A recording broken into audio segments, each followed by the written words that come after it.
ଅଛନ୍ତି କହିଲୁ ଗୋଟେ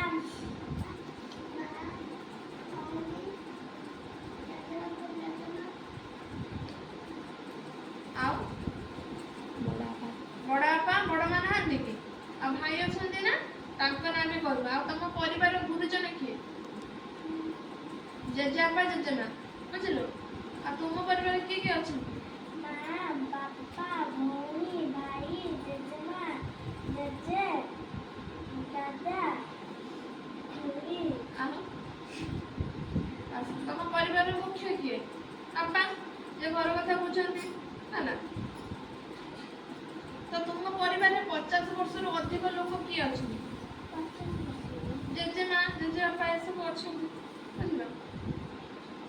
ତ ଆମ ପରିବାରର ଗୁରୁଜନ କିଏ ଯିଏ ହେଉଛି ଆମ ପରିବାର କଥା ବୁଝାଏ ପରିବାର ଲୋକମାନଙ୍କର କଥା ବୁଝାଏ ଯେ ପରିବାର ସଦସ୍ୟମାନଙ୍କର ମାନେ ଯାହା ବି ଦରକାର ହୁଏ ସେ ସବୁ କଥା ବୁଝାଏ ସେ ହେଉଛି ଆମର ଗାର୍ଡିଆନ ହେଲା ତାପରେ କହୁଛି ପସନ୍ଦ ପସନ୍ଦ ନୁହଁ କୋଉ କାମଟା ପସନ୍ଦ କୋଉ କାମଟା ପସନ୍ଦ ନୁହଁ ଚିତ୍ର ଦେଖିକି କରିବା ଇଏ କ'ଣ କରୁଛି ପିଲାଟି ବୃଦ୍ଧ ଲୋକଟିକୁ କ'ଣ କରୁଛି ରାସ୍ତା ପାର କରୁଛି ଆଉ ପିଲାଟି ଚୋରି କରିକି ନେଇକି ପଳଉଛି କୋଉଟା ପସନ୍ଦ କୋଉଟା ଏଟା କ'ଣ ଏଟା ପିଲାଟି ରାସ୍ତା ପାର କରୁଛି ଗୋଟେ ବୃଦ୍ଧ ଲୋକଟି ବନ୍ଧ ଲୋକଟି ତ ଏଠି ଚୋରି କରିକି ନେଇକି ଯାଉଛି ତ ଏଇଟା ପସନ୍ଦ ହଉ ପିଲାଟି ଜଣଙ୍କର ଛତା ନେଇକି ଦୌଡ଼ିକି ପଳାଉଛି ଆଉ ଜଣେ ତାର ଶିକ୍ଷକଙ୍କୁ ମୁଣ୍ଡିଆ ମାରୁଛି କୋଉଟା ମାନେ ପସନ୍ଦ ଏଟା ପସନ୍ଦ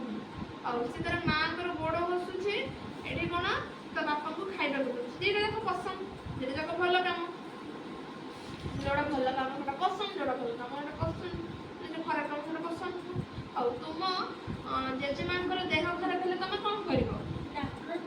ଡାକ୍ତର ପାଖକୁ ତ ନେବ ତାପରେ ମାନେ କ'ଣ କରିବ ଆମେ ବି ତାଙ୍କର ସେବା ଯତ୍ନ କରିବା ତୁମ ଘରକୁ ଅତିଥି ଆସିଲେ କ'ଣ କରିବ ତାଙ୍କୁ ନମସ୍କାର କରିବା ଓ ବସିବା ପାଇଁ କହିବା ହେଲା ତୁମକୁ ବାପା ଟେଲିଭିଜନ ଦେଖିବା ପାଇଁ ମନା କଲେ କ'ଣ କରିବ ଯଦି କହିବେ ଟିଭି ଦେଖନି ତମେ କ'ଣ କରିବ ଟିଭି ଦେଖିବନି ତାପରେ ଦେଇଛି ଆମ ଗୁରୁଜନ ଯଦି ଆମକୁ କିଛି କହିବା ପାଇଁ କରିବେ ନା କରିବା ପାଇଁ କହିବେ ତ ତମେ କ'ଣ କରିବ ତାଙ୍କ କଥା ମାନିବ